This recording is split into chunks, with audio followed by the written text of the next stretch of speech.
How important is an MFA to having a successful writing career? I asked myself this question for years, even applying to several MFA programs before I ended up getting published. Now, I never ended up getting an MFA, but I did sell my first novel and then my second and my third novel. So take it from me, you don't need an MFA to become a published author. And today I want to tell you why.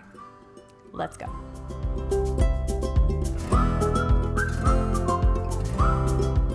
Just like many other writers I know, my desire to become an author sparked at a young age. For me, it was 7th grade. I owe my inspiration to my incredible 7th grade English teacher, Ms. Chansey. So if you're watching this, Miss Chansey, you changed my life, which I've already told you a million times. But I took a bit of a detour and found myself in law school. I ended up in the legal field, so it didn't exactly work out as planned at first. Once I realized that I had taken a wrong turn, though, I made the bold decision to leave law and to pursue writing wholeheartedly. But once I made that choice, I found myself facing a new dilemma. I was serious about becoming a published author. I didn't know if that meant I needed to get an MFA or not. On one hand, the idea of going for my MFA sounded like a dream. I mean, I'd always liked school, so going back to school and attending classes and immersing myself in the craft of writing and studying it, like that sounded incredible and fun. On the other hand, practicality nagged at me because given my life circumstances at the time, pursuing an MFA felt pretty impractical. I mean, I had just left my first law job after being there only a few months. I was ready to make bold choices, but I still had over $100,000 in student loan debt from law school. My tutoring salary barely covered my day-to-day expenses. Most MFA programs are not funded, meaning you have to pay for them. So there was this question of, did I truly want to accumulate, another $100,000 or approaching that in loans? Quite possibly. By the time I graduated, my debt could have ballooned to maybe close to $200,000. It just seemed unwise. But never one to heed wisdom in my 20s. I did still apply more than once.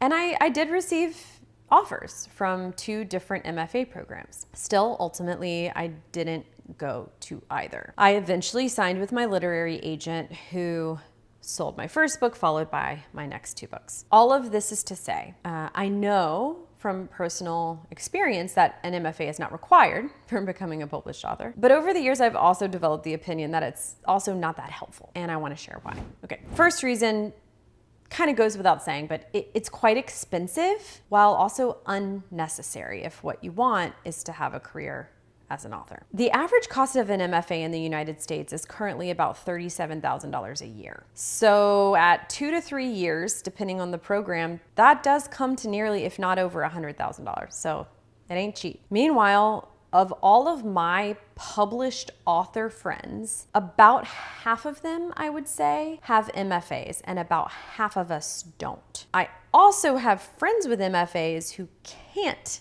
get book deals. So, you do the math. It seems to bear little on whether you wind up published or not. The second reason I think you don't need an MFA is that certain programs can actually be stifling or even crippling when it comes to writing the book you want to write. So one spring, many years ago, when I was still trying to get into literary agent and I was casually applying to MFA programs, I went to a writing residency and I met a new friend there, a fellow writer who happened to have completed her MFA a couple years earlier at the top school in the country at the time. Her MFA experience was fully funded. She didn't pay a dime for it, but she told me at this residency that she still regretted it. It had wrecked her creative spirit and she really hadn't written a word since. She'd come to this writing residency to try to start writing again. This story really bothered me, and I have since heard similar versions of it from other writers. I also heard from other writers that their MFA programs would often not encourage writing in a specific genre, even if it was a genre they love. I strongly believe in writing what you love to read. If you're really into horror or romance,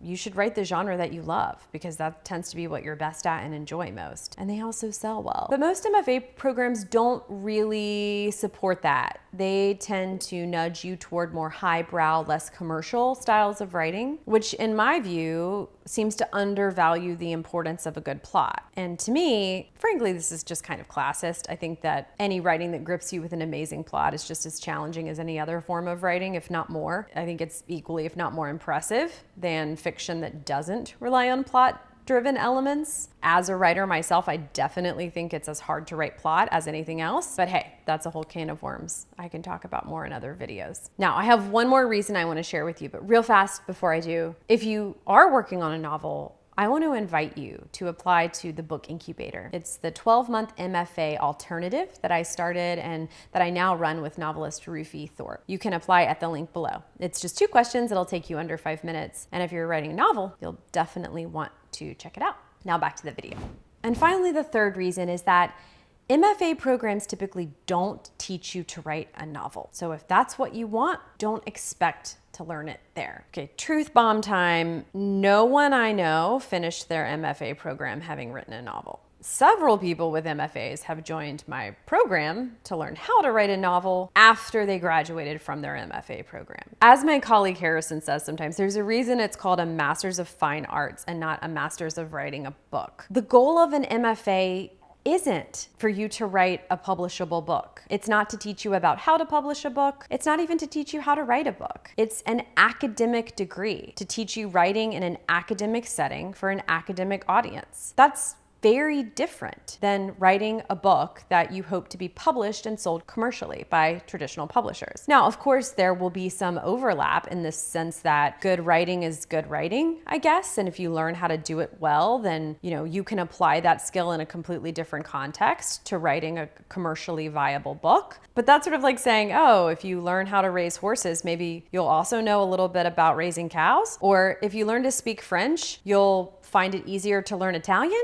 Like, there's a Venn diagram there, but it's not as overlapping as people seem to think. Not at least when it comes to the practicalities of your life. So if you want to write a book, the best thing you can do is go to the kind of program that teaches you to write a book, a sellable one, if you want to sell it, publish it, not to a program that isn't going to do that and never said it was going to do that in the first place. Now, this is the part where I'm going to invite you to check out my program, the Book Incubator, because I specifically designed it to give writers the pros of an MFA program without the cons. You can check it out at the link below this video or go to thebookincubator.com. Like in an MFA program, you have a select community of writers and well-credentialed mentors, but it only costs maybe 1/10 as much as an MFA. It only lasts a year and it's designed to liberate you so you can realize your unique vision and your unique voice no matter what genre you're writing. Also, 95% of people finish writing their books before they finish their year in the program. So if you're curious to know more, I have a free video walking you through my process for writing a book. And you can get it by clicking below and answering just 2 questions to apply to the program. You can get the video whether you join or not. There's no pressure to enroll. Just click below and tell me a little bit about you and your book or your book idea.